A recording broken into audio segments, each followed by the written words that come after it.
te bloquear, te excluir do meu Orkut. O nosso tema do podcast será Crítica. crítica. Eu vou te bloquear no MSN. É melhor a questionar. crítica de um sábio do que o elogio de um tolo. Isso é Epicteto. Parece que nas respostas aos haters, Gabriela, eu sempre digo que quem critica é invejoso. E eu quero mostrar como não é verdade. Hoje a gente veio sem nada, minimalista. Quais são os critérios filosóficos e psíquicos para a crítica não ser baseada na inveja? Ótimo, tá. Não? Entendi. A gente nem começou, o Nelson já tá me criticando. Mas positivamente. Põe o microfone mais perto e tal. Nossa, mas é crítico, hein? É, mas é construtivo. Puta que eu sou pariosta. Eu só aceito crítica construtiva de quem construiu alguma coisa na sua vida. Justamente.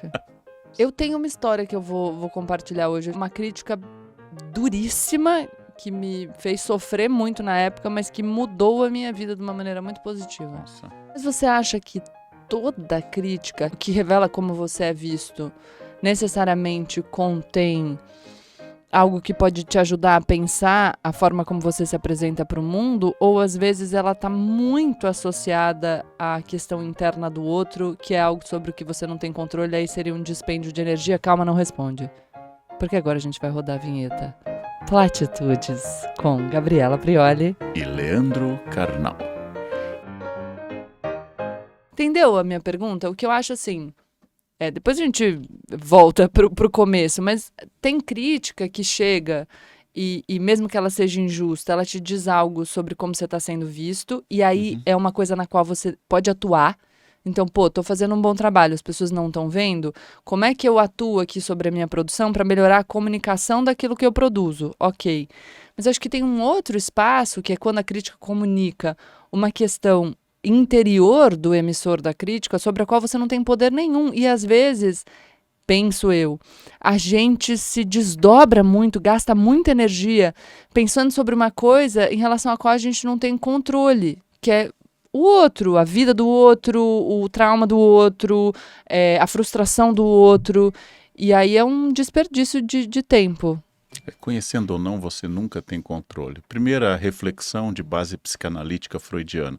Quando Paulo fala de Pedro, Paulo fala mais de Paulo do que de Pedro. Esse princípio que a minha crítica me contém, não existe crítica que não envolva espelho, não existe maneira de eu me sentir incomodado se não tocar em algo que eu próprio elaboro mal ou não elaboro, é um princípio. Toda crítica é positiva para aquela pessoa que tem um mínimo de sabedoria. Existe um senão para isto. Excesso de crítica em crianças e adolescentes podem levar à destruição de autoestima, depressão, insegurança e até, uma questão muito importante, o suicídio. Então, eu estou falando de Leandro Carnal, adulto, que já está absolutamente curtido e cicatrizado por muitas críticas. Agora, se eu tivesse 12 anos e tudo que eu entrego na escola volta como uma coisa ruim, tudo em casa é ruim, as comparações são ruins, é outra questão. Então vamos distinguir. Toda crítica é boa quando a pessoa minimamente está estruturada no seu self. Sim. Minimamente. Não? Agora é muito, muito perigoso a crítica pesada e insistente para pessoas em formação com um grau maior de insegurança. Você sabe que alguns pesquisadores fizeram um estudo que eu achei muito interessante. Um teste com algumas pessoas e o resultado do teste, ele não existia, assim, ele era manipulado pelos pesquisadores. Então, para um grupo, eles disseram, parabéns, vocês acertaram todas as perguntas do teste. E para o outro grupo, eles disseram, nossa, que absurdo, vocês erraram todas as perguntas do teste. Depois desses dois grupos, portanto, que recebeu o feedback positivo, que recebeu o feedback negativo, foram expostos a uma mesma atividade e dessa vez, de fato, a habilidade deles, a correção ou não das respostas estava sendo testada.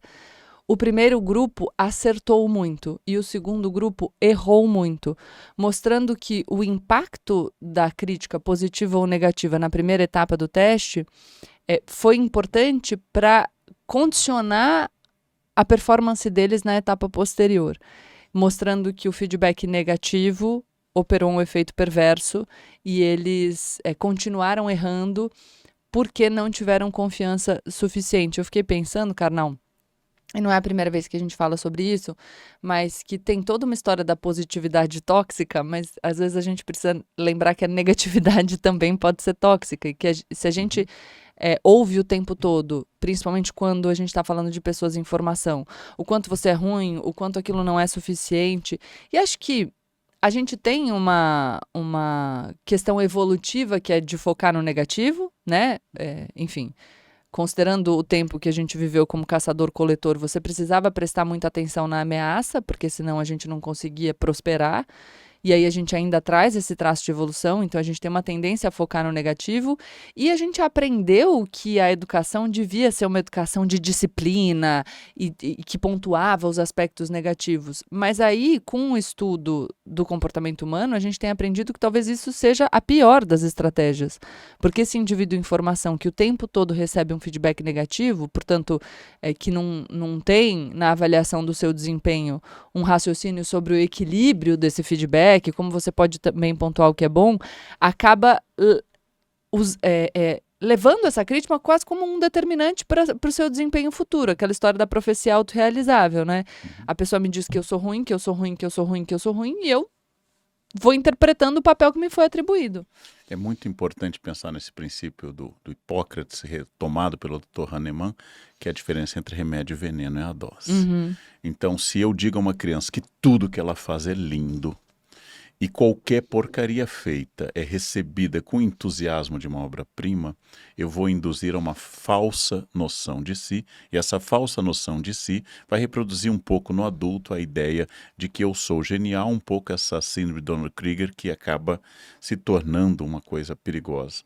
Mas se eu dou retornos negativos, também isto pode ter o mesmo efeito esterilizador.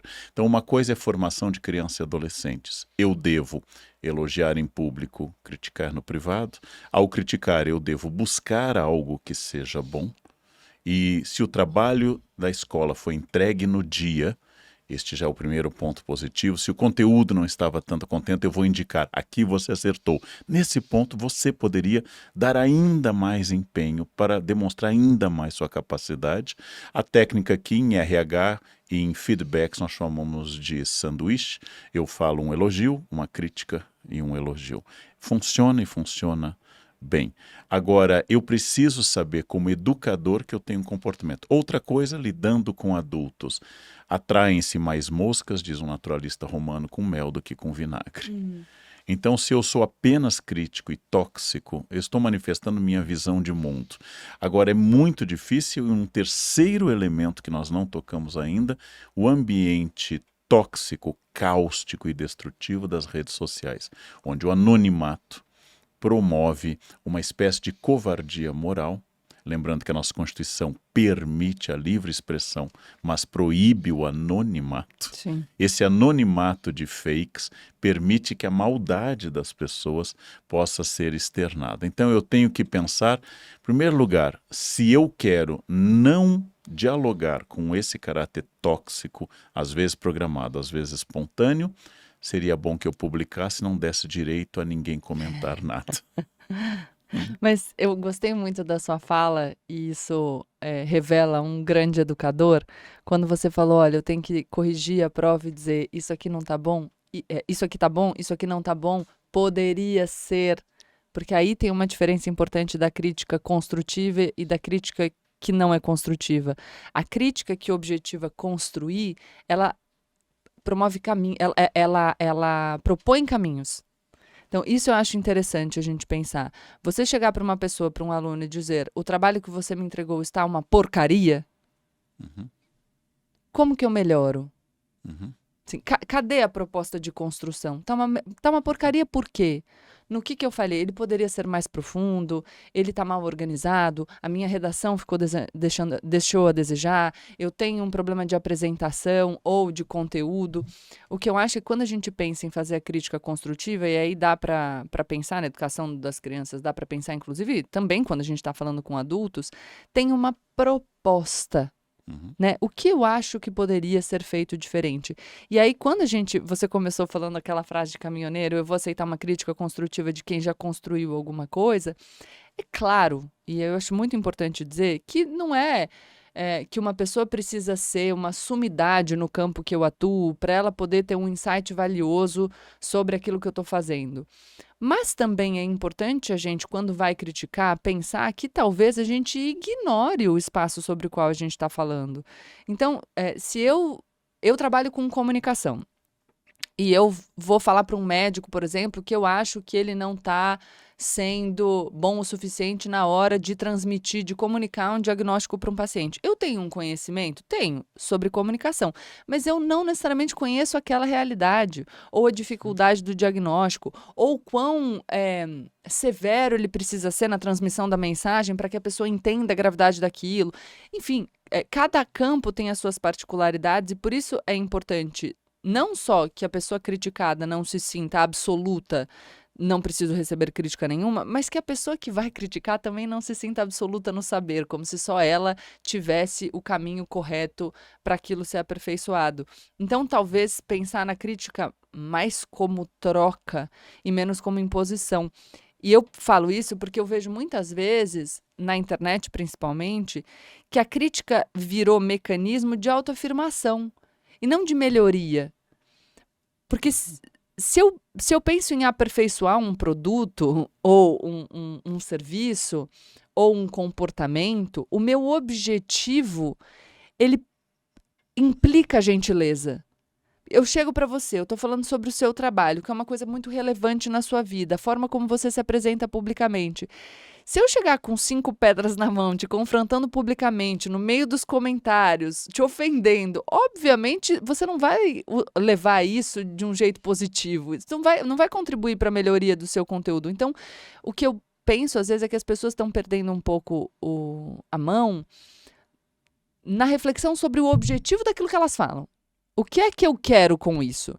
É uma crítica construtiva, portanto, ela tem que ser pensada, inclusive no seu formato, para eu refletir sobre é possível construir algo a partir disso? Agora, a crítica que não se pretende construtiva, que é só afirmação de ego ou objetivo de destruição do outro, aí realmente não precisa de reflexão nenhuma, né? Um ponto que você tocou que é fundamental para pais e professores. Quem ajuda na formação? A função pedagógica, ela não é a constatação da inadequação. Ela não é só apenas eu dizer, como naquele jogo que eu gosto muito da transição da fase pré-lógica para crianças, que é pegar figuras geométricas simples, um triângulo equilátero, um círculo e um quadrado, e fazer a criança botar no buraquinho de acordo com a forma. Aliás, chimpanzés podem ser treinados também para Sim. isso. Essa fase pré-lógica, associada a formas concretas, ela só vai ter ou o triângulo entra ou ele não entra. Isto é bom para formar, tiver cores primárias, fortes, tinta não tóxica, é um excelente brinquedo. Mas, quando eu estou educando, eu não apenas digo o seguinte, você tentou colocar um triângulo onde há um quadrado, e é impossível, você não viu. Esta seria uma crítica direta, tóxica e que julga e condena. E que tem um traço de vaidade, né? Você não sabe, exato, eu sei. Mas a outra questão é eu perceber que se uma criança tentou colocar o quadrado no triângulo, ela identificou que são duas figuras com ângulos muito agudos, enquanto que o círculo não tem ângulos. Então ela dominou um certo princípio, vai dizer, olha que você confundiu, é fácil confundir, porque um é um quadrado, o outro é um triângulo, retângulo, equilátero, e esse triângulo nada mais é que um quadrado dividido. Logo, você captou uma abstração, forma geométrica com ângulos, e não confundiu com o círculo. Logo, você é uma pessoa que já está nesse caminho. Agora veja a diferença entre um e o outro. Esta é uma maneira de eu orientar a partir dessa aproximação. Piaget foi famoso por introduzir o lúdico no aprendizado. Por que é que meu filho, que não consegue ler durante 5 minutos, fica 4 horas no jogo do celular? Porque ali não tem regra, ali ele não tem autoridade, ali ele só tem o lúdico, a iniciativa dele. Mas a grande diferença aí não vale só para crianças, filhos, mas em qualquer ambiente, é que a crítica construtiva, ela não traz fígado. A metáfora que a gente usa para dizer ela não vem com raiva. Mas você não viu, mas você é um imbecil. Ela não traz fígado. Ela diz, essa postura, ela não pode produzir esse resultado positivo, então nós podemos achar outro caminho. Primeira característica da crítica construtiva, ela não vem com raiva, com explosão de fígado, que a gente chamava na medicina antiga aquela zona de coisas mais tóxicas, de depuração de coisas tóxicas. Então é preciso pensar que uma crítica tranquila revela maior objetividade. Agora, quando eu me abalo, é porque a minha crítica não é uma crítica, é a minha posição moral diante da posição moral do outro. E aí a questão é muito, muito mais complicada. E você sabe, Karnal, que toda vez que eu posto que toda crítica é uma confissão, as pessoas problematizam, que é maravilhoso. Mas elas dizem, não, mas como assim? Toda crítica me revela, que absurdo. Às vezes eu vejo uma pessoa cometendo um ato inadmissível na internet, eu estou fazendo uma crítica, como é que isso está me revelando? Está revelando o que você considera inadmissível. Uhum. Então, quando você diz isso é inadmissível, você revela a sua formação moral, você revela os seus valores. Quando eu digo esse copo é um copo bonito, eu estou revelando o meu padrão estético. Esse copo é um copo do dia a dia ou é um copo chique para ocasiões especiais? Eu revelo os hábitos que eu tive na minha casa, durante a minha vida, quais foram os copos que eu usei. Então, toda vez que a gente fala sobre algo, a gente mostra mostra quem a gente é, mostra no que a gente acredita. Isso não é necessariamente uma coisa ruim, mas pode ser ruim dependendo daquilo que você revela. E aí tem uma coisa interessante que eu pensei muito quando eu fiz a transição de carreira, e eu acho que tem bastante gente que enfrenta isso na sua vida, que é o ressentimento das pessoas que ficaram no caminho tradicional. E eu tô falando isso porque eu acho que a gente falou da crítica nessa época de rede social, a gente abre hoje em dia a nossa experiência e as nossas tentativas para muita gente. Antigamente, o espaço ali de julgamento sobre o que a gente estava fazendo, sobre os nossos movimentos, era menor. Hoje em dia, a gente abre as nossas iniciativas para muita gente. E isso é importante também para a gente pensar, tá? O quanto a gente pode, se a gente ainda está se sentindo inseguro sobre determinado movimento, manter isso na nossa intimidade. Porque quando você abre para todo mundo, você está abrindo para críticas não construtivas e aquilo pode abalar ainda mais a sua segurança. Mas quando eu decido sair do direito, por exemplo, e ir para a comunicação, eu me lembro da ridicularização, das pessoas dizendo que não ia dar certo, de algumas pessoas me desencorajando. E é claro que isso pode ser uma manifestação de preocupação genuína. Olha, eu acho que você tem uma carreira muito bem-sucedida aqui e, de repente, você está colocando isso em risco. E aí, quando a gente tem essa preocupação, talvez a minha sugestão seja: a pessoa pode estar extremamente estável numa carreira e não ser feliz. Então, por isso eu falo que a troca é fundamental. Você se preocupa com o movimento daquela pessoa? Que tal sentar com aquela pessoa e falar: por que é que você está pensando em fazer a transição de carreira ou em tomar esse rumo diferente em qualquer área da sua vida? Para você também poder entender os elementos que estão em jogo para que aquela pessoa tome a decisão.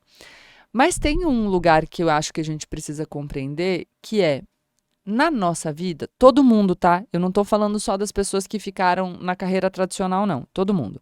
Na nossa vida, a gente constrói narrativas para darem significado e para justificarem as nossas ações. Então, a gente diz, eu escolhi direito por quê? E conta para nós uma história. É assim que a gente vai vivendo e vai construindo a nossa identidade.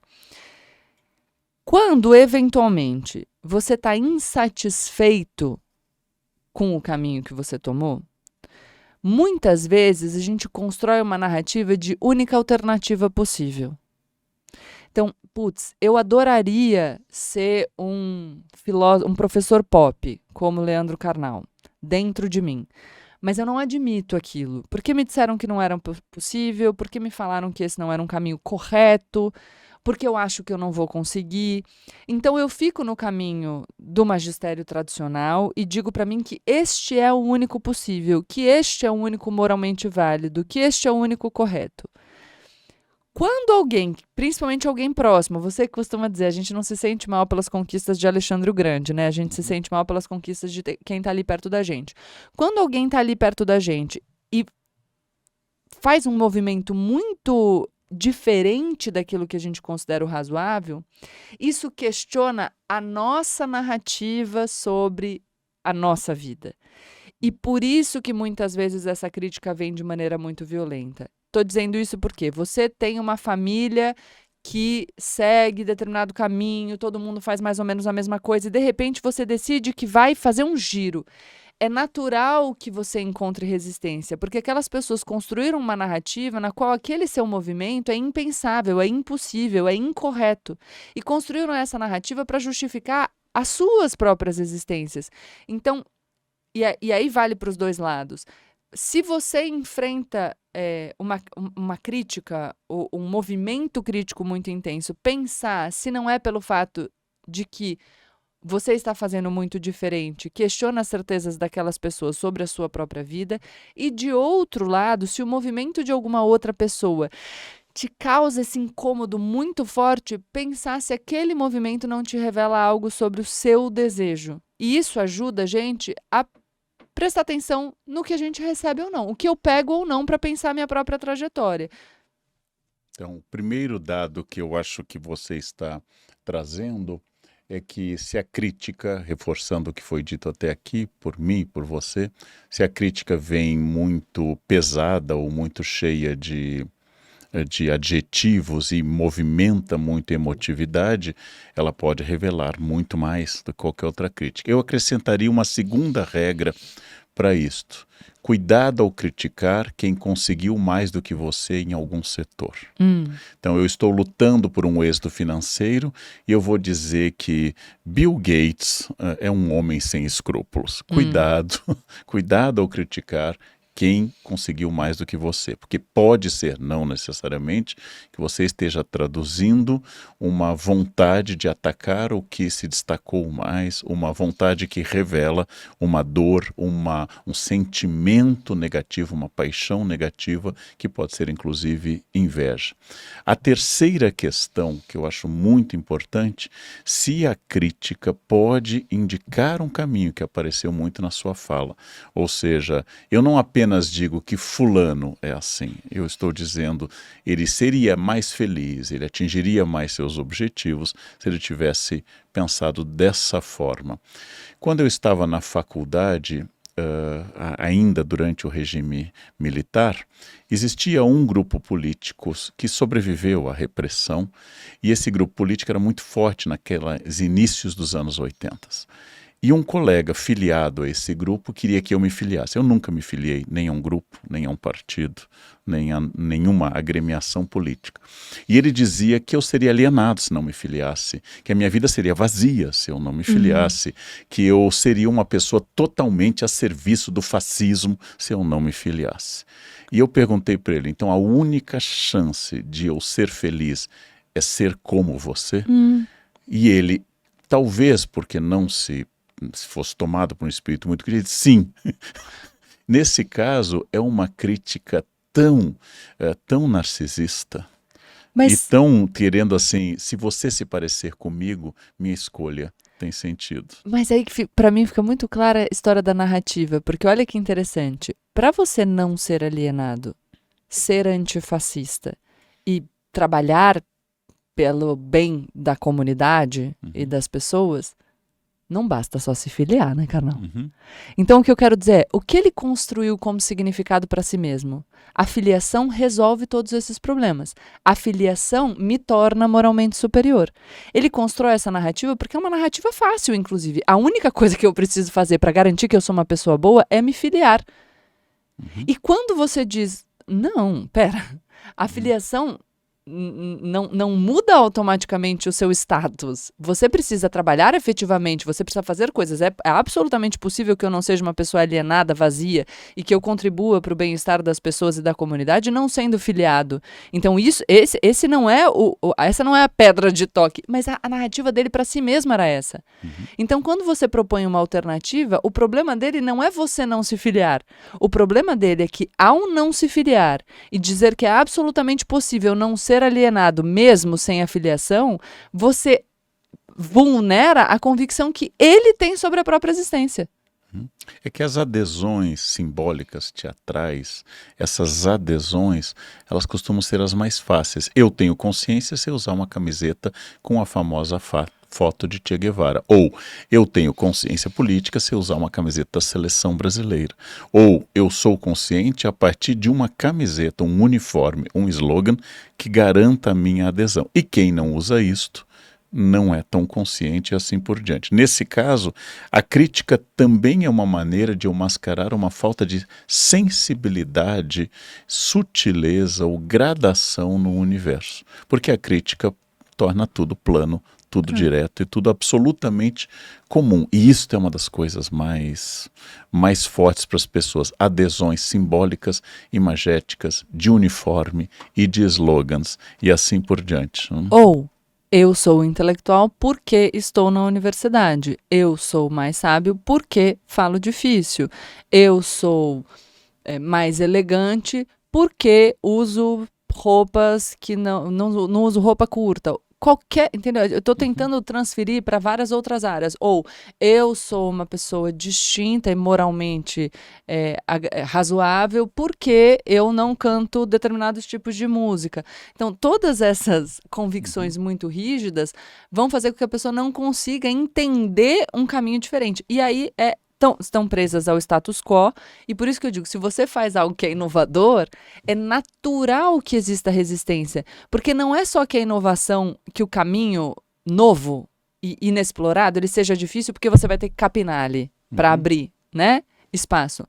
Mas ele também é difícil porque todas as pessoas que estavam indo automaticamente pelo caminho já traçado vão ficar lá gritando assim: esse caminho não pode, como assim você está indo por aí? Não pode, vem por aqui, a gente tem que caminhar por aqui. Por quê?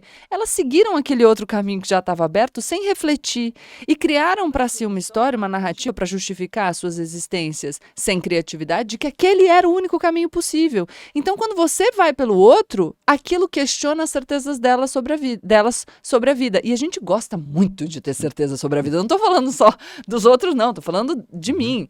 Quando alguém vai fazer um negócio diferente, você fala, caraca, mas eu tava fazendo aqui, achando que eu tava arrasando, e o outro tá fazendo uma coisa nova, precisa ter muita maturidade para conseguir falar, ok, talvez eu não estivesse certa na minha leitura aqui, e eu vou ter que pegar esses elementos novos e repensar as minhas escolhas.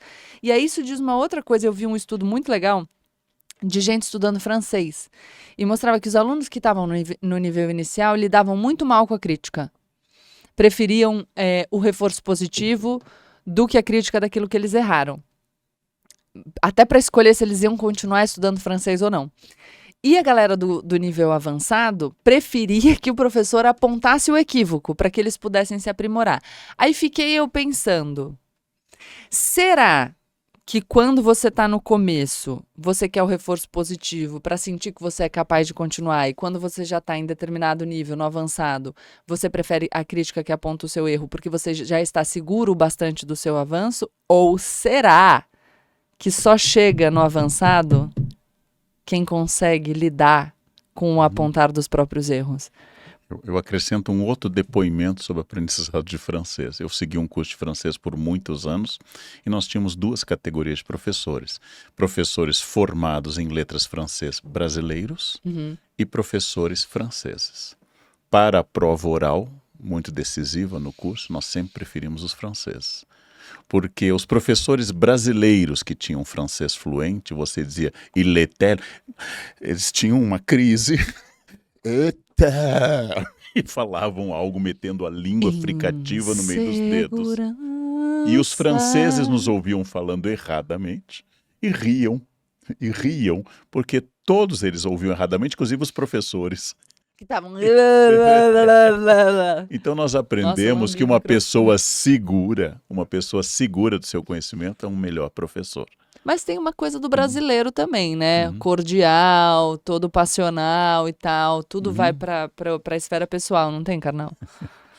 Eu me lembro de uma prova oral que o professor francês perguntou sobre o que era o meu doutorado, que eu já estava no doutorado, e eu fui dizer século XVI, mas eu, por pressão ou por ignorância, eu acabei dizendo o ordinal em francês 16e, ou seja, sexto. E você estuda o século VI na América? Eu me dei conta que eu tinha dito século VI. Eu disse, sim, eu estudo os Olmecas. Aí eu mudei a minha tese, porque eu não podia ir mal na prova e ter pronunciado 16 ao invés de 6. Eu mudei que eu não estudava Bom que você o sabia pelo século menos o que XVI, tinha no eu era século professor de VI, né? América. Então eu comecei a falar Se dos fosse eu, ia Olmecas. falar, tô começando. Eu tô ainda, entendeu? Estabelecendo o objeto do meu estudo. Mas veja, também eu como professor, uma coisa, como professor com 19 anos, uma escola estadual do interior do Rio Grande do Sul, outra coisa, um professor de mais de 60 anos, eu hoje posso dizer para os alunos, muito assim, eu errei, não, esse dado é errado. E eu acho que seria muito bom quem nos escuta que lesse em algum momento o Cântico Negro de José Régio, porque ele fala do efeito manada. Né? O Cântico inteiro, um grande poeta português, ele fala das pessoas que vêm por aqui, venha, me siga, eu tenho tromos, eu tenho tomos, eu tenho tratados, eu tenho tudo. E o outro diz, mas eu não vou por aí. E a pessoa que não vai por aí, ela não apenas toma uma decisão, mas ela invalida a minha de alguma forma.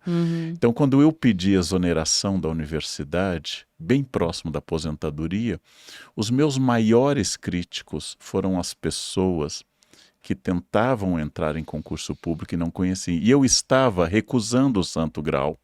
Eu estava dizendo, eu posso ser feliz, como eu fui na universidade por mais de 20 anos, muito feliz. Eu posso ser feliz, mas agora não é mais o caminho do professor público universitário. Eu quero outra coisa, exatamente porque aquele caminho me deixou feliz e me revelou o que ele podia revelar. Mas quem tentou aquilo e não conseguiu, essas pessoas me mandaram mensagens. Eu era um traidor da pátria, era um crime de lesa pátria, porque eu estou dizendo, eu estive no paraíso. E abri mão. E abri E mão. comi a maçã. E comi a maçã e fiz um purê de maçã maravilhoso. Vamos dar o pitaco no BO? Quer ler, Carnal? Recebemos aqui um depoimento de crítica construtiva. Oi, Gabriela e Leandro. Meu nome é Lucas e eu preciso de ajuda para lidar com uma situação complicada no meu trabalho. Sou gerente de uma equipe de marketing e recentemente contratei uma nova funcionária, a Carla, espero que seja um nome fantasia. Ela é super competente, mas tem um estilo de comunicação, reticências, digamos, peculiar. Toda vez que ela discorda de algo, ao invés de me dizer diretamente, ela manda um e-mail copiando todo mundo da equipe e colocando sugestão, talvez o Lucas queira rever essa estratégia. Ou, não seria interessante que fôssemos por outro caminho? O problema é que em vez de ajudar, as sugestões só fazem os outros colegas ficarem inseguros sobre as minhas decisões. Eu tento falar diretamente com ela, mas ela sempre diz, Lucas, não é nada pessoal, é só para o bem do projeto. Estou tentando aceitar as críticas, mas parece que ela está minando minha autoridade de forma indireta. Como lidar com uma situação onde as críticas construtivas são usadas para desestabilizar minha liderança sem criar um conflito direto? Tenho medo de confrontá-la e parecer que não aceito sugestões, mas ao mesmo tempo isso está atrapalhando a dinâmica da equipe. Com a palavra, Gabriela Prioli. Mas pelo que eu entendi, ele é superior da Carla, né? Então... Assim, ó, vamos lá.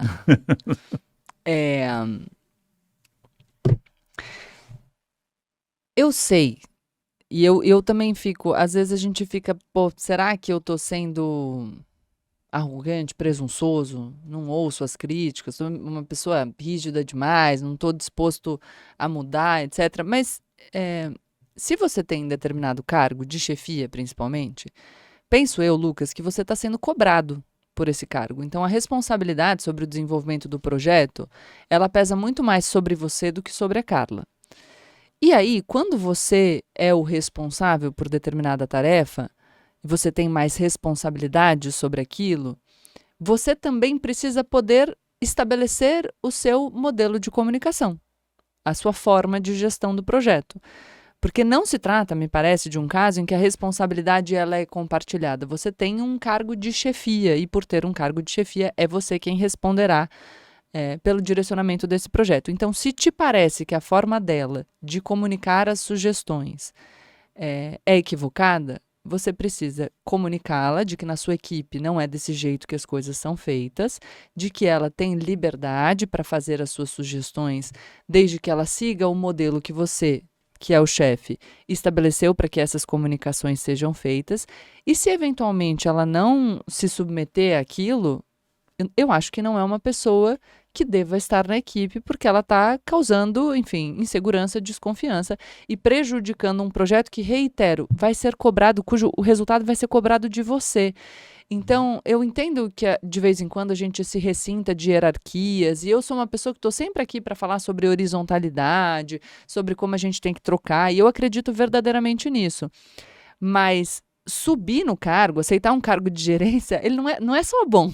Não é só para ganhar mais, para ter um título legal, para ter uma sala mais bonita no escritório. Não, você vai ter mais responsabilidade. Então, se por acaso essa pessoa que não se submete ao modelo de comunicação que você considera o adequado, eu não estou nem dentro da tua empresa para saber se ele é adequado ou não, só sei que você o considera adequado. Se ela desestabiliza a equipe e vocês não conseguem alcançar o resultado pretendido, é você quem vai se lascar, porque é de você que isso vai ser cobrado.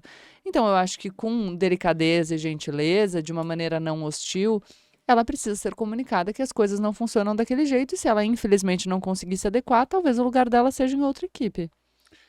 Lucas, quando o Titanic afunda, a gente não identifica o cara que abastecia de carvão a caldeira, mas o capitão e o dono da linha Star, que fazia a linha inaugural do Titanic. Ser chefe tem ônus e bônus, a Gabriela lembrou aqui, e se ela está respondendo que não é pessoal, ela está ignorando sua autoridade.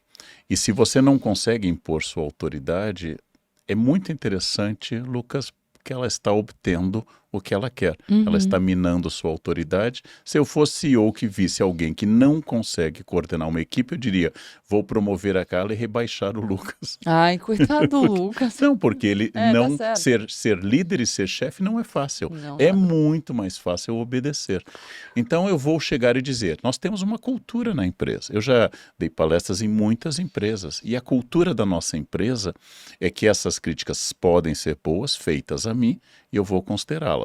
Nós lemos um livro no Clube do Livro sobre um problema de comunicação em uma empresa aérea coreana, no qual a hierarquia impedia que o copiloto dissesse ao piloto, isso está errado, isso é ruim.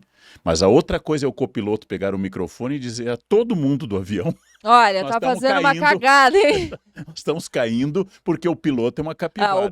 o Lucas piloto aqui não sabe pilotar, pelo amor de Então, Deus. o que você vai dizer é que o copiloto pode dizer ao piloto que ele viu uma outra alternativa. Ele não pode pegar o microfone e comunicar aos comissários e aos tripulantes que ele é incompetente, o piloto. Então, muito cuidado. Hierarquia não é autoritarismo e democracia não é erosão da autoridade. É. Então, nós temos que aprender que há hierarquias. E essas hierarquias vêm acompanhadas de responsabilidades diversas. Realmente, quando uma escola cai na nota do Enem, ninguém vai identificar o setor X e Y. Vou identificar a direção, a coordenação e os professores. Dificilmente o fundamental pessoal da merenda, que é essencial numa escola, especialmente pública, vai ser identificado na queda do Enem. Então nós temos hierarquias de responsabilidade. Todos são essenciais para o funcionamento da empresa, mas a responsabilidade direta vem ao aceitar o cargo. Por isso, muito importante. Mas, ó... Uma crítica construtiva a vocês. Ah. Vocês não estão dourando a pílula, no fim das contas querem sugerir uma reação mais enérgica dele. Eu estou sugerindo. Mas eu mandei também demitir. sugeri. Não, eu não estou dando. Eu mandei demitir. Mas, ó, Eu sabe mandei qual... demitir, gente. Se eu sou coordenador de uma escola e um professor vai falar para todo mundo, demite. Demite. Nós não estamos num kibutz. Isso aqui não é um sofcose. Mas eu ia jogar pro canal, porque o que eu acho que acontece com o Lucas?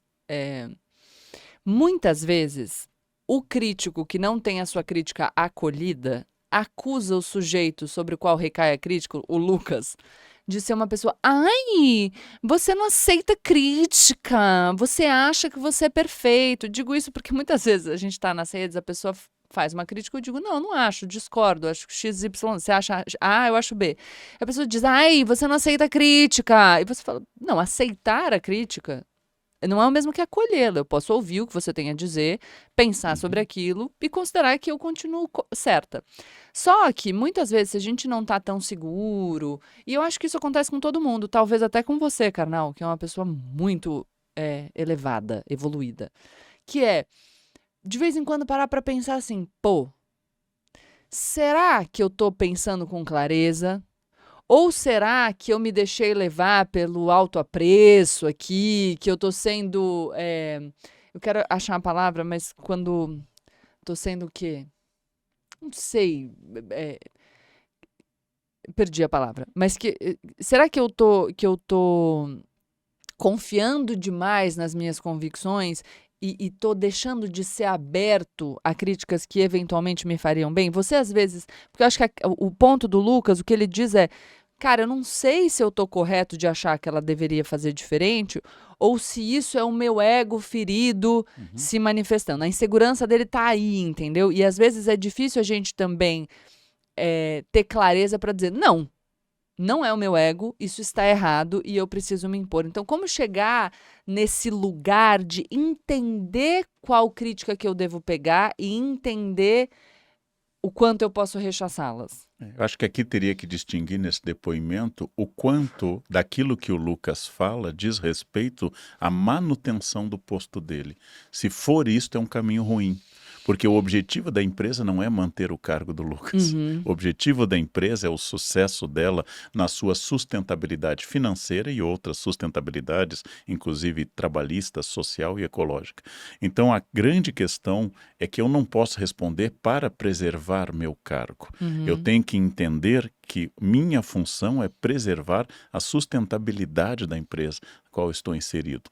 Por isto que eu tenho que distinguir e não fazer essa contracrítica e pensar, alguém que está olhando de fora pode ter uma visão, mas será uma visão parcial, porque cada setor e cada funcionário hoje, colaborador, vai ter uma visão distinta do processo.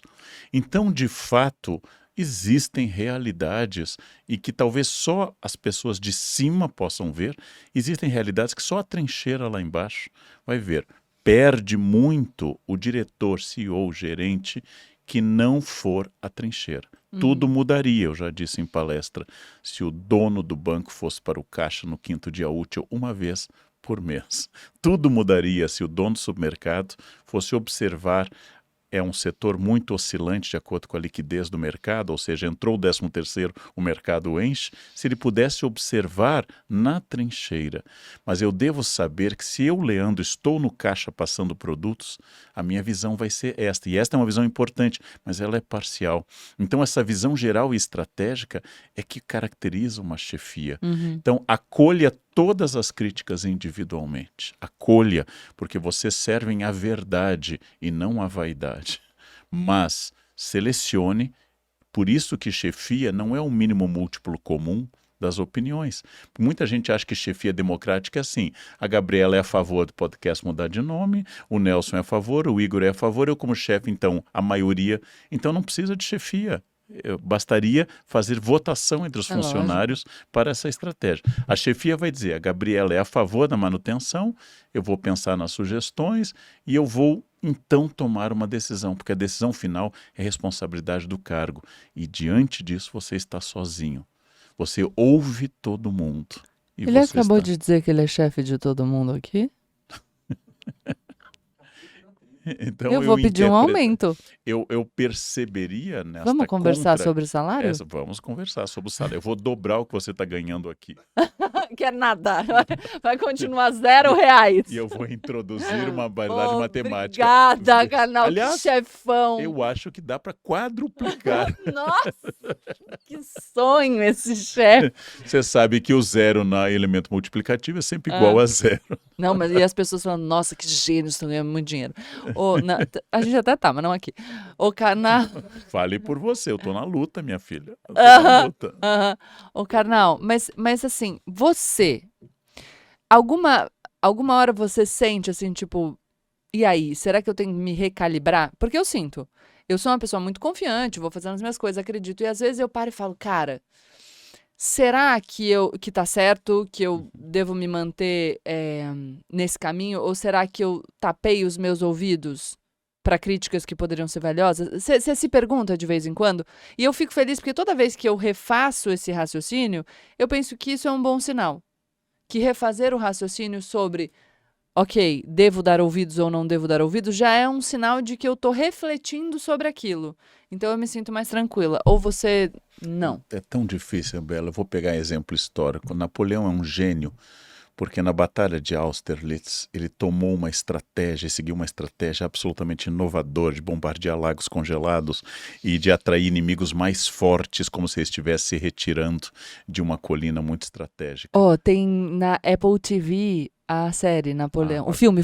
Mas ele errou em Trafalgar, ele errou no Delta do Nilo, ele errou em Waterloo. Tudo bem que em Waterloo, o seu desgaste material depois da campanha da Rússia já determinava que mesmo acertando talvez ele não gostasse. Você viu esse filme? Eu vi Napoleão. O novo?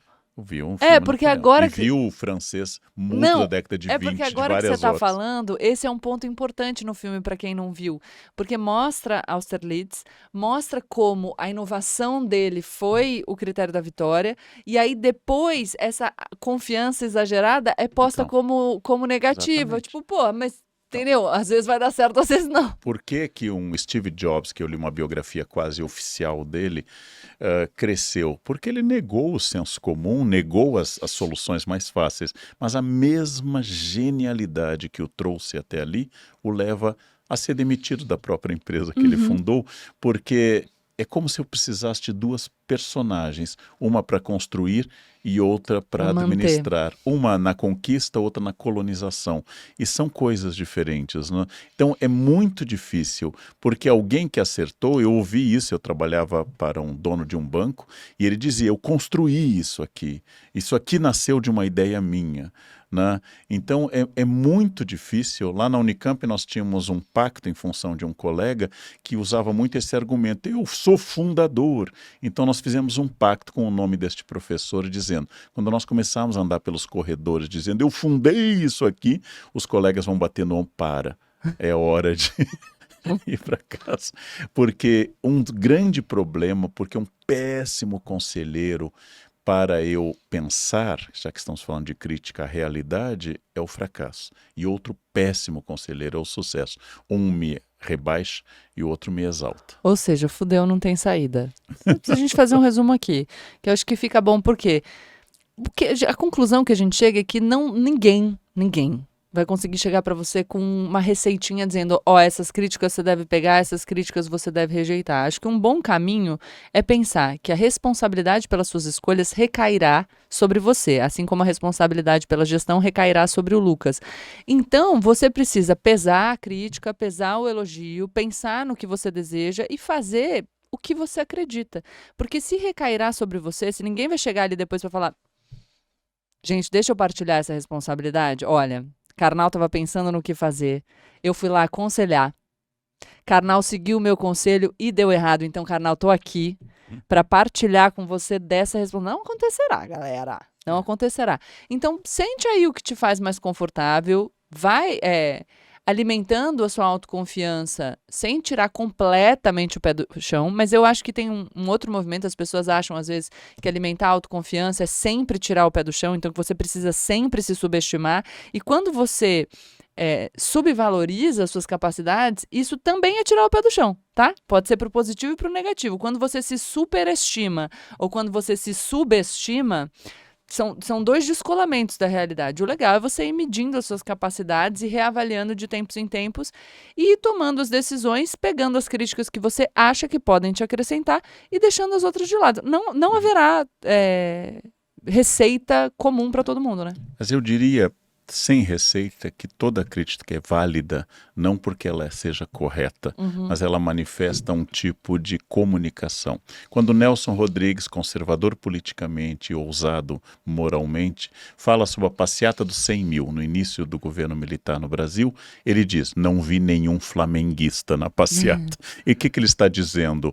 uma coisa muito importante, vocês intelectuais, vocês artistas que estavam lá na frente da passeata, estão se comunicando mal com os movimentos populares. Vocês estão lá naquele bar do Leblon e de Ipanema, debatendo o futuro do Brasil e não estão se comunicando com o movimento dos camponeses, com o movimento dos operários. Isso é importante. Sim, Então, claro. mesmo que seja uma crítica de um conservador, como Nelson Rodrigues era, significa que ele está indicando um problema de comunicação. E este problema é importante. Então, nas grandes críticas, mesmo falsas na premissa, elas revelam um problema de comunicação. Por isso, escutem a todos e saibam acolher, e é uma questão de um dos conselhos do Laertes, do Polônia, seu filho Laertes, na peça Hamlet, acolhe a crítica, mas reserva teu próprio julgamento. Sim. Este é um conceito muito importante. Maravilhoso. Acolhe a crítica, mas reserva o teu julgamento, mesmo que nesse momento todos sejam críticos.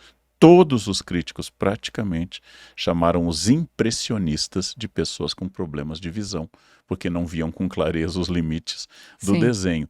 Todos eles atacaram. O impressionismo vicejou, apesar dos críticos. Sim.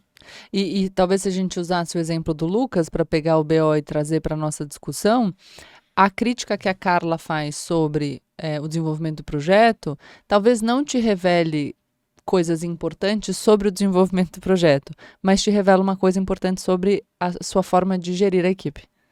Então, o canal fala sempre, tudo ensina. Então, é importante também a gente tomar sempre cuidado para não absolutizar, nem crítica, nem elogio. Um elogio sobre um acerto não diz que você é uma pessoa infalível. E uma crítica sobre um erro não diz que você é uma pessoa imprestável. Porque a comunicação da Carla te traz uma reflexão importante sobre a sua capacidade de gestão. Isso não significa que você não serve para ser chefe. Isso significa apenas que você pode melhorar em alguns pontos.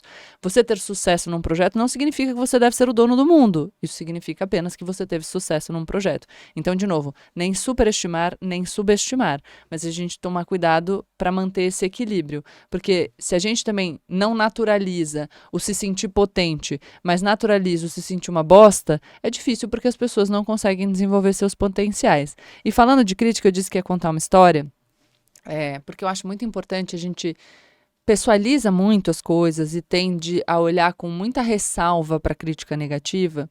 E eu fiz um período da faculdade em Portugal.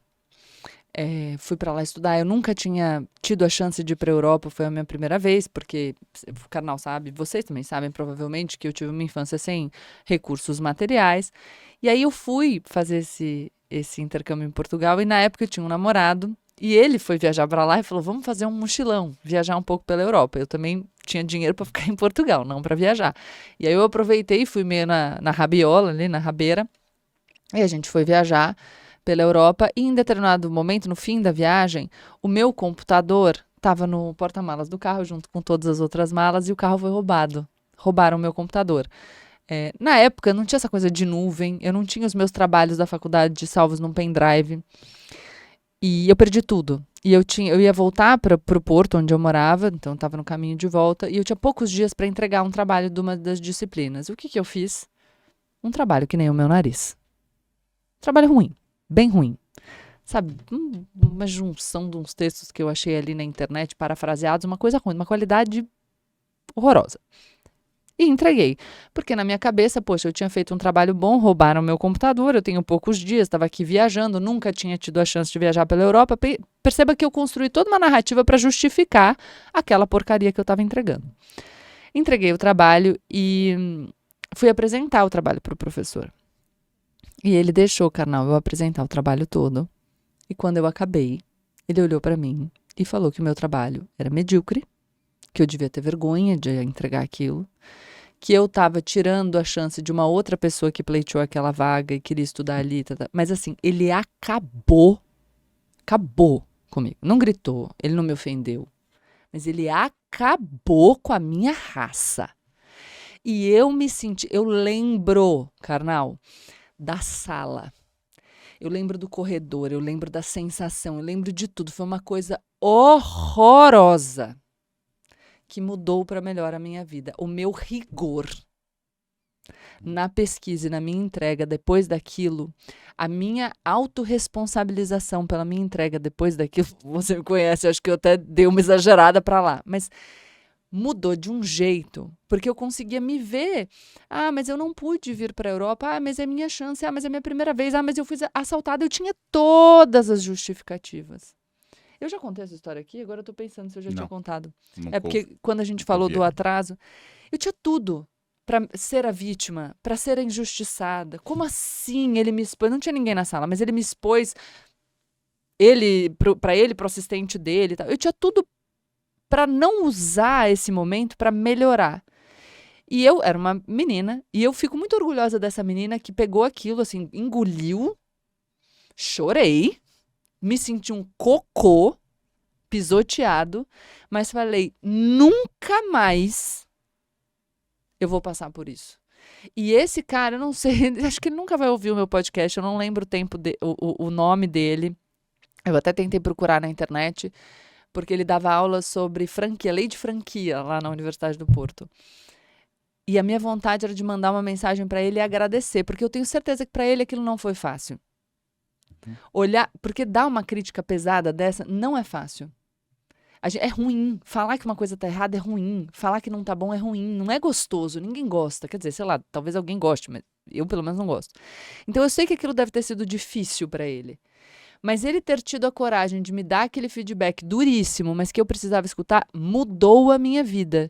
E se eu acho que eu tenho alguns professores que mudaram a minha vida, e esse cara que teve coragem e dignidade para me dizer o que eu precisava ouvir, por mais duro que fosse, mudou a minha vida. E ele tem uma parcela importantíssima do que eu considero o meu diferencial para ter construído a carreira que eu construí. Então, assim, professor, foi difícil, mas muito obrigada.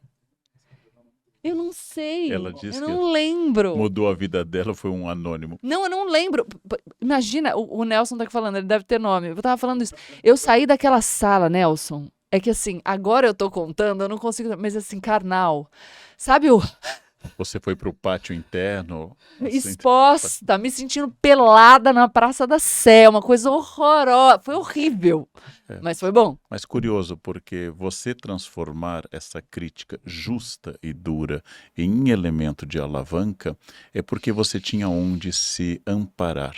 Ou seja, sua crença na sua capacidade ou no seu esforço já encontrava um contraponto, já encontrava um lastro. Porque isso poderia ter afastado totalmente outra pessoa, porque eu sou testemunha na universidade de pessoas que após o exame de qualificação, ouvindo críticas justas, não defenderam o trabalho ao invés de melhorá-lo. Então depende da sua resistência. Mas a gente não tinha que ter uma educação, é isso que eu fico pensando, precisa também desenvolver essa educação de resiliência. Sim. Porque claro que eu fiquei muito mexida, me sentindo muito mal, mas aquilo não falava de mim completamente. Era uma falha. Eu errei. Uhum.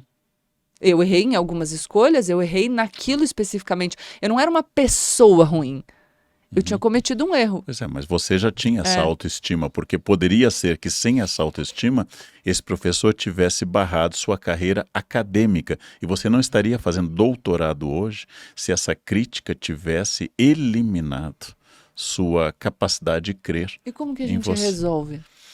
Educa as pessoas para serem mais resilientes? Eu acho que é ou bom não ver faz o filme a A Fita Branca, que ao narrar a educação alemã antes do Terceiro Reich, vai mostrar que o Terceiro Reich não surgiu num dia de céu azul, não é out of the blue. Ele tem raízes em uma educação em que a crítica dura e a hierarquia, o filme A Fita Branca é muito duro, era a única regra dessa educação prussiana, que está na base de um ressentimento que vai levar a um projeto político. Então, eu acho muito importante pensar que se ele tivesse sido mais... compreensivo na crítica, mesmo dizendo, o trabalho está ruim, mas eu tenho certeza que você poderia fazer melhor, porque ele não sabia do seu lastro. Ele poderia ter eliminado uma carreira. Pode ser. Aí você poderia usar Darwin seco, dizendo, bom, se eliminasse é porque eu era fraco e não tendia evolução. Mas... Isso é um pouquinho do neoliberalismo que acha que todos têm condições de enfrentar tudo, e não tem. Mas aí, pensando naquilo que a gente tem controle, porque é óbvio que eu não vou conseguir controlar como os professores agirão comigo. Uhum. e sabendo que numa trajetória de sucesso, um ponto fundamental é saber lidar com a falha e com a crítica, por mais pesada que ela seja, é bom, como autoaperfeiçoamento, que as pessoas pensem em trabalhar essa sua resiliência. Eu não estou dizendo que seja correto. Eu acho que a sua observação foi muito boa. Talvez esse meu professor pudesse ter feito diferente mesmo. Talvez os chefes possam ser mais acolhedores, menos duros. Mas, de novo, o ambiente a gente não controla. Então é importante a gente se fortalecer para conseguir usar mesmo a crítica mais dura como alavanca. É um bom investimento na própria evolução, sei lá. Porque eu penso que sim. Eu acredito se houver lastro, né? Então, de novo, uma coisa é uma pessoa que saiba quem é e diante de um fracasso possa dizer, não, aqui não foi bom, mas eu não sou isto. O canal nunca bloqueou ninguém? Ah, você nunca bloqueou ninguém? A produção tá aqui dizendo que alguém reclamou, dizendo critiquei o canal, ele me bloqueou. Aí a produção disse que o canal nunca bloqueou ninguém. Eu bloqueio todo mundo. Bom, é que você é do mal, eu sou do bem, né? Não, o quê? Chegou querendo... Posso falar palavrão nesse podcast? Chegou Você querendo já cagar falou? regra. Você já falou, agora pede autorização. É que eu mudo. Às vezes eu tô mais gracinha. Eu bloqueei, você não bloqueia, não? Bloqueia, vai. A administração, eu sou a pessoa que responde, a administração dessa parte, por exemplo, eu peço para bloquearem propagandas pornográficas. Eu peço para bloquear, porque tem aqueles robôs... Como ele é lindo, né? Eu tenho aqueles robôs pornográficos. Tu tava falando Não. que você deixou gente lamber a sola do seu sapato. Agora tá aí todo pudico. Isso é metáfora, né? É uma metáfora. Aham. Tá bom. Eu falo por parábolas e metáforas. Sei. Bíblia. Mas a grande questão, assim, existem pessoas... eu peço que as pessoas bloqueiem pedidos de dinheiro por a gente não poder verificar se o pedido é lícito, sites pornográficos, informações de gente oferecendo criptomoeda, eu peço que bloqueie. Agora, não sou Esquema eu que de pirâmide, você Esquema não de se pirâmide. cria no comentário do canal. Então, eu, por exemplo, pessoalmente não faço isto porque as críticas existem e eu as respondo às pessoas, né? Que, aliás, o pessoal tá reclamando, diz que responder aos haters é perda de tempo, ó. Não, eu acho que é um exercício, e esse exercício, inclusive o conselho das pessoas, engaja, né? Esse exercício engaja. Então, se você responder a quem lhe odeia, isso engaja bastante. Eu tô com dificuldade porque são muitas mensagens. Qual é que é pra eu ler? Elas navegam no mesmo universo. As fotos. Os prints das respostas e faz- Ó, nós estamos aqui, a gente falou pra caramba sobre crítica, então a gente vai ler algumas, porque a maioria, a gente fez uma enquete, a maioria diz que gosta do quadro Respondendo Hater, mas tem muita gente não, tem pouca gente, mas mandaram coisas do tipo, pô, vocês ficam respondendo hater porque... É chato porque geralmente termina com olha quantos seguidores você tem e olha quantos eu tenho. Não pode falar? Olha quantos seguidores a gente tem, olha quantos seguidores o hater tem? Não pode Eu falar. acho que eles estão criticando como argumento, porque você poderia ser um idiota com milhões de seguidores. Sim, E claro. poderia ser um gênio. Existe bastante. E você poderia ser uma pessoa brilhante com poucos seguidores. Então, não é um argumento bom em si. Mas, às vezes, o hater traz isso à tona, né? Não, e Ele às traz- vezes se relaciona com a crítica. Eu respondi assim uma vez a pessoa dizendo... aqui no podcast. Você não pode usar... Você não pode falar desse jeito, palavrão. Você tinha que falar de um outro jeito. E eu falei, eu estou usando o palavrão porque eu uso estratégias diferentes de comunicação para alcançar mais pessoas. Ele falou, mas não, isso não é bom. Eu falei, mas, Miglo, eu tô falando com milhões de pessoas, você está falando com 1000. Aparentemente, o meu juízo sobre estratégia de comunicação é melhor, porque mesmo o idiota com milhões de seguidores, ele é um idiota com poder de comunicação bom, Sim. né? Então tem aí um critério. Mas as pessoas dizem que a gente dá espaço para os haters e gasta minutos com eles que a gente poderia gastar com os lovers. E outra coisa é que o quadro dos haters é meio ego trip. E a gente não precisava listar o currículo porque todo mundo sabe que a gente é foda.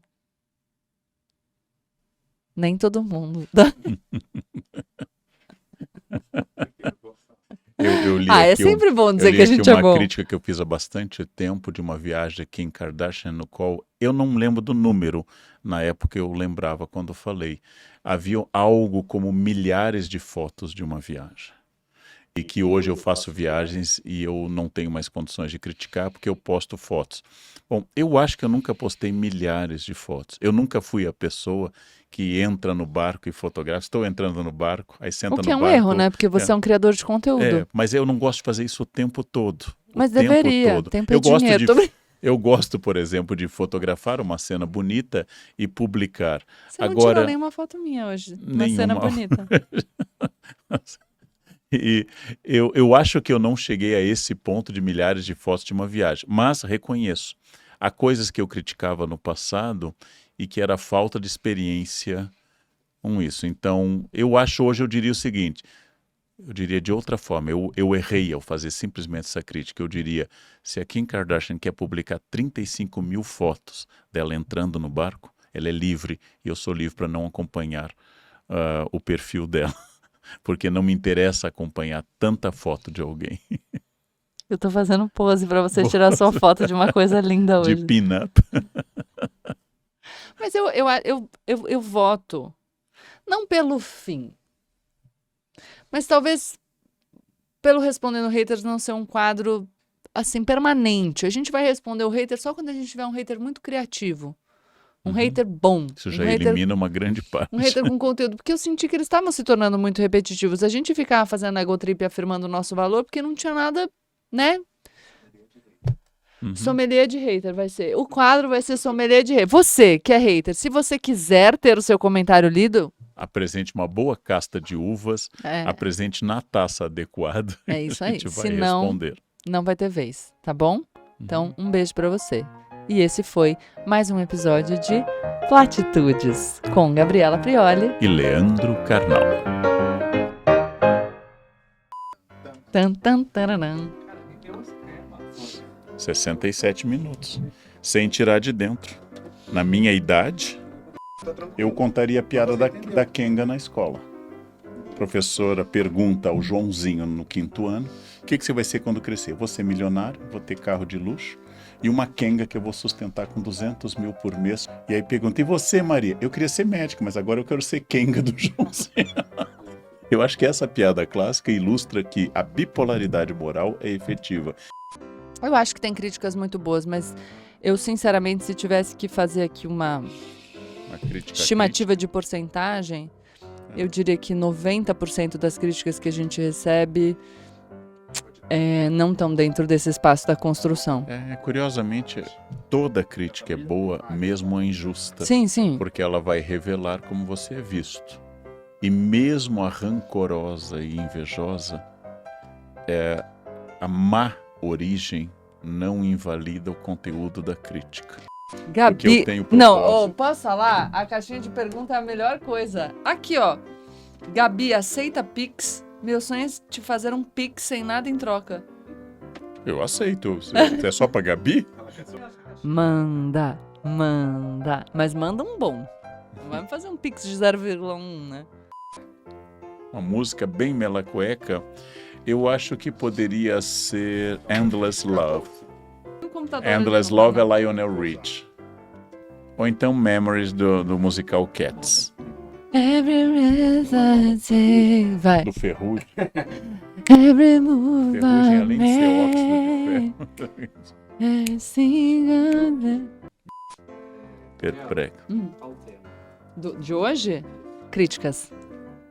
Quando acolhê-las, quando rejeitá-las, o que fazer? Será que Karnal, este muso, esse maravilhoso, recebe críticas além da crítica padrão? Por que você está fazendo podcast com a Gabriela? Para de falar com a Gabriela! As pedras que você me atira edificarão o castelo da minha vitória. Frase de caminhoneiro que eu adoro. A cara dele, né? Só fala platitudes, o maior inimigo da guerra é a paz.